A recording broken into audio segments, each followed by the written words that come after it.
All right. Hello, everybody. This is Julie Slater with 88.5, the SoCal Sound. It is time for a SoCal Sound interview with the ladies from Sleater-Kinney. I've got Corin Tucker, also Carrie Brownstein. Hello. How are you guys doing? Good. Good. Hello. Very happy to be here. Okay, so one of the features I do on air, it's called an 88.5 album dive. So we love to pick a new album that just came out and just play tracks from it. And of course, I thought we'll talk about the new album that's out. You guys originally had Dig Me Out, which came out in 1997. And now just released Dig Me In, a Dig Me Out covers album. First of all, how does it feel in your mind when you say, wow, this album came out 25 years ago? Like, does that wrap around? Like, how are the feels? There's a lot of feelings. So many feelings. It's a lot. It's a lot of time. It's a lot of history. It's a lot of years spent with this music. But I think it feels good to be able to celebrate it and say like, yeah, that's a milestone. 25 years. Right. How do you feel different as people and musicians since this came out? Like, is there anything you'd say to yourself, your 25-year ago self that you've learned and everything now? Oh, geez. Definitely different. Although I think also the thing that's always surprising to me is how consistent people are. Like, you think you've changed radically, and then you read something from that era, an interview you did, and you're like, oh, I'm basically the same. Like, I think we like to imagine these radical shifts, or I think there's probably something a little consistent about it all. But I mean, I definitely was a little feistier back then, I think. Right, Corin? You think you've mellowed? I'm just remembering, I think on that tour, that was the tour where Carrie came to the van and you had like purchased lottery tickets, right? Was that tour? I think it was a later tour. Oh, okay. Yeah. And what happened? And she handed me a lottery ticket. It was like a scratch off when that was like first a thing. And I was like, and everyone's in the van like scratching off their tickets. And I was like, oh my God, I won, you guys. And she was like, haha, it's a joke. It's a prank. It was a joke. It was a fake ticket. That makes it sound that story proves that I haven't changed. Exactly. Was it for a ton of money? Like, did you think you won a ton of money? I mean, we were so broke at that point. At the time, actually, it was a ton of money. It was $500, I think. I was like, I'm rich. I'm staying in a hotel tonight, you guys, because we were sleeping on people's floors on that tour. So, oh wow, yeah, that was a big deal. Yeah, sorry about that. I still owe you for that ticket. So I saw an interview actually about when you guys had taken a break and decided to come back. One of the things you had said was you felt like during the break you were hoping someone would kind of take what you guys were doing and sort of run with it, like maybe a younger generation of you guys. But at the time, you didn't feel like you found that. I'm wondering, have you found it since? And I'm wondering, since the Lindas are on this record, do you feel like they might be a nice little shining, like have your little soul from you guys? That makes sense? Yeah. I mean, I definitely think that, we feel like there are so many kindred spirits now, and especially like artists that we've worked with on this album, that it's, and not that we say like, oh, we deserve to be honored as like influencers or anything, but it's more like finding your people and finding like a more diverse community of artists that include, more younger women, more bands of women, more front people that are female or female identified. It's different now, and it does feel like things have kind of changed since we first started as a band. How did the Lindas end up on the record? Yeah, we asked them. We had the curation of the album involved me, Corin, and Janet Weiss, who was, of course, the drummer in Sleater-Kinney for many, many years and plays drums on Dig Me Out. So the three of us all sent in lists of people who we wanted to be on the album. And then we started the lengthy process of reaching out to them, either personally or via management. And yeah, we were really excited that the Linda Lindas said yes. We love their cover of Little Babies. Yeah. And it's so fun to see them. I mean, it is like this reflection of seeing a very youthful band starting out and being thrilled and excited, and, you know, like watching them in Instagram, like find bubble tea in Barcelona, you know, it's like, it is really fun to see that and to see that reflected on their faces, you know, the experience of starting a new band and getting to, you know, play all those new shows and just being so excited about it. Do you ever worry about a band like so young? Like, you know, they're just so young and then they're going out on tour, and I just hope they kind of blew up so fast. I mean, it seems like they're in a really like a good place. Like it seems we met them when we were lucky enough to meet them at Riot Fest, and, you know, their parents are like super involved and watching out for them. So it seems like they're in a good place and they're having fun with it. Yeah. Could you imagine? How old were you guys when you first played like your live shows? Your first live show ever? Of Sleater-Kinney or Just any live just show? at all, yeah. I was 18. I was like that. Yeah, I was really, really young, playing my very first ever show. It was called Girl Night in Olympia, Washington.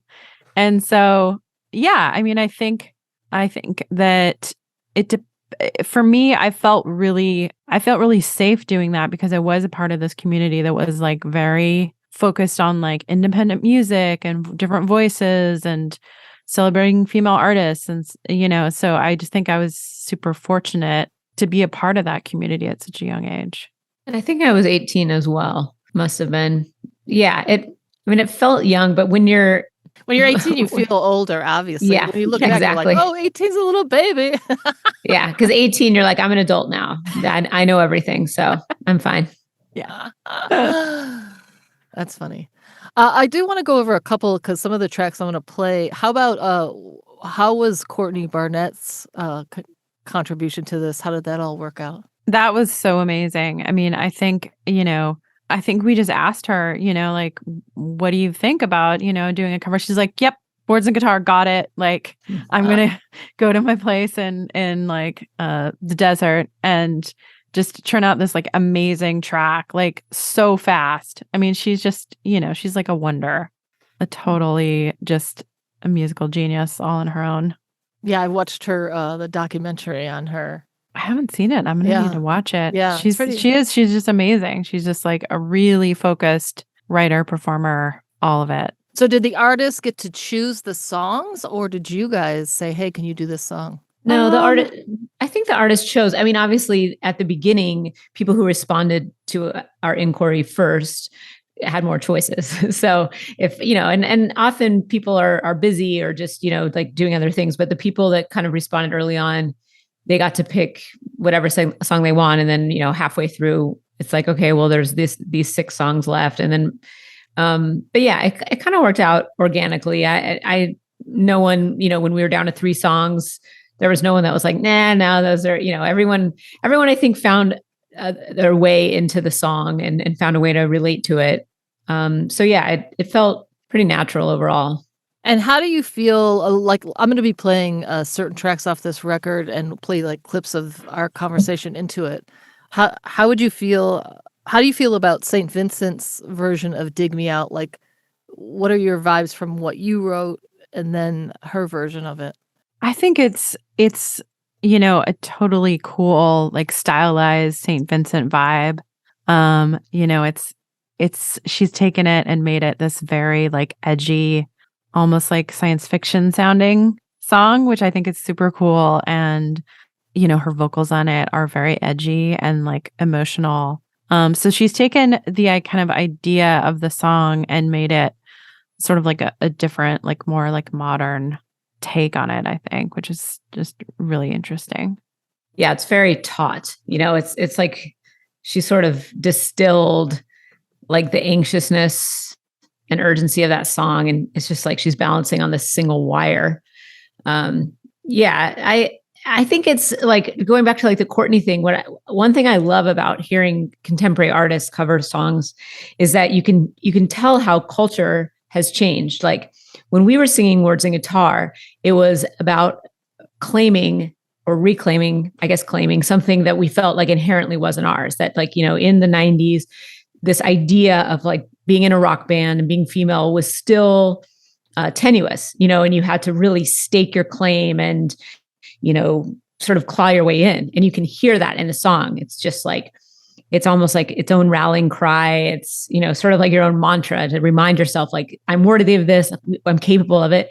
And then Courtney's version of it is sung with this kind of like insouciance, like, of course, why wouldn't I have words and guitar? I own this. I've had it for years. And that to me, that's sort of a distillation of my favorite part of this whole album is like you can hear a modern sensibility and how far we've come by the ways people approach the record and the songs. How about Wilco with One More Hour? Any feelings on Yeah, I mean, I think that one was actually one where Jeff Tweedy asked us, like, which song do you want me to do? And I definitely was like, One More Hour. I want you to do that one, because I wanted to hear his voice singing it. And I wanted to have that feeling of, heartbreak that I think Jeff is so great at, and I think that he really brought that sense to the song of the change that happens over time and relationship change. And, I think that Wilco really brings that sensibility to that track. Yeah. They were so faithful to the sounds. When I first heard it, I was like, they are so masterful. Like they dialed in those guitar tones really, really well. Like a lot of people just completely, bypassed, they were not faithful to instrumentation. A lot of people didn't use guitars, which is obviously a staple of the band, or did electric drums, but it was like they just had those sounds there. The other thing I like about it is, that's a song about queer relationships. And I feel like when you're queer, for a while, you spent so long having to like live and your experience through like hetero, like songwriters, and this is like, it's so satisfying to hear like a straight guy cover like what was, or is like this sort of like classic, like queer love song or queer breakup song. Like, I'm like, aha, the tables have turned.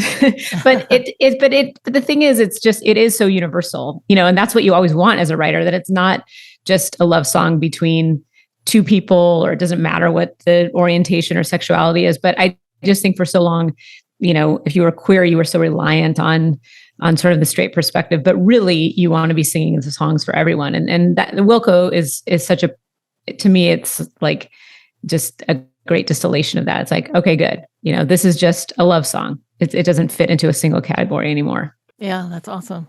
And what about, I'm a big fan of Low. It was kind of interesting to hear the male-female voices on Dance Song 97. What's your take on that one? When I first heard the Low cover of Dance Song 97, I think I just started crying. Like their singing is so emotional to me when they sing together, and just like the whole emotionality of it's like really impactful. And to have written that song so long ago, and it's such a frenetic song. I mean, I wrote it as such a young person, the lyrics part anyway, and to hear it like slow down in the way that they do so beautifully, and then to be able to kind of relive those memories, but have the weight of age and experience that they are able to carry on their voices. It was just really beautiful, I think, and really reinterpreted it into this new experience. Yeah, I also feel like I cried when I first heard it. It's a very powerful rendition. It somehow retains like the desperation and longing, but like in slow motion, which is more devastating because it's like instead of just like spitting it out like this plea, it's like you really feel like the heaviness of waiting. It's a wonderful cover. And it must be this, I would imagine just putting this whole record together had to be a pretty emotional thing for you guys. Even just, it's kind of how awesome for all these people you love, even to take the time to really dig into your music and do a version of a song for you. How did all that feel? It's like coming around again for you, Yeah, I mean, I think it's like all the feels, as the young people say. It's really rewarding, of course, because it's getting the ultimate feedback from your own community of artists and songwriters that your writing is worthy of covering and of revisiting and reinterpreting. And it's also sad because it's been such a long time from that like era of the band, and it's things have changed, and there's no way of getting around that. It's just being able to kind of like accept what we have today and who we are as a band today as well. So it's kind of like a whole bunch of feelings at once. Yeah, it really made us think about our songwriting, because we have such a specific vernacular, and that the three of us on Dig Me Out, were self-taught musicians. It seemed like a band that was really hard to cover, and so I was very appreciative that people kind of did their own version of it. It was more of like a reimagining or reinterpretation of it, and I think it allowed us to hear sort of our songwriting, like, oh, it's kind of like reflected back at you in kind of like a funhouse mirror, and you're like, oh, okay, that is interesting. Like, it's just yeah, it's definitely rewarding, and I think we are really appreciative of everyone who took the time, because it's not easy. Everyone is like, all these musicians are obviously working today, putting out records. Some of these Black Belt, Eagle Scout has a record coming out in a second. Margo Price just is about to put out a record. The Namdi, all these people are right in the middle of things, and for them to take time out of that, hectic schedule and cover it, it really was a lovely tribute. Is there any song, some artists like look back at their writing and they're like, oh, it's so hard for me to hear that song. Is there any song on this record that's tough for you guys? Either one of you? I mean, I actually love all of these songs a lot. I think it's really interesting to hear how people have reinterpreted them, because I think even the songs that are, about like sadness or frustration or all these other like worries and problems we were kind of going through on the album, to hear them sort of like reinterpreted by an artist today it's kind of like a release in some ways of like, oh, that idea and thought that we had may have inspired somebody in a way that we couldn't even have thought of 25 years ago, Yeah.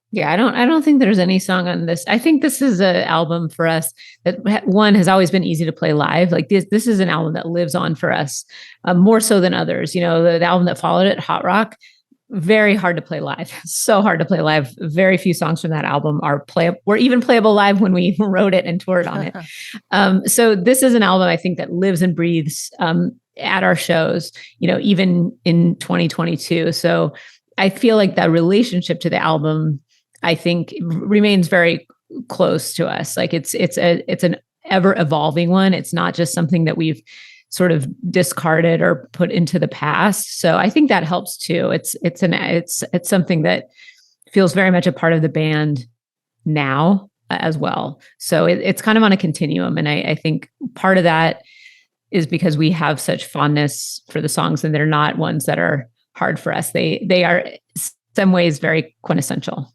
That's great.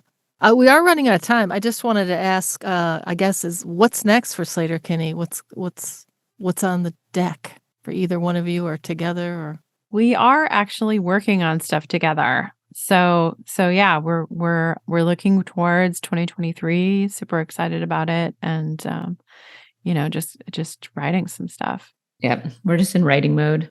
Cool, for sure. Well, can't wait to hear the new stuff. Sleater-Kinney, thank you so much, Carrie and Corin, for stopping by 88.5 the SoCal Sound. And thanks for being a part of our 88.5 album dive. Thank you so much. Take care.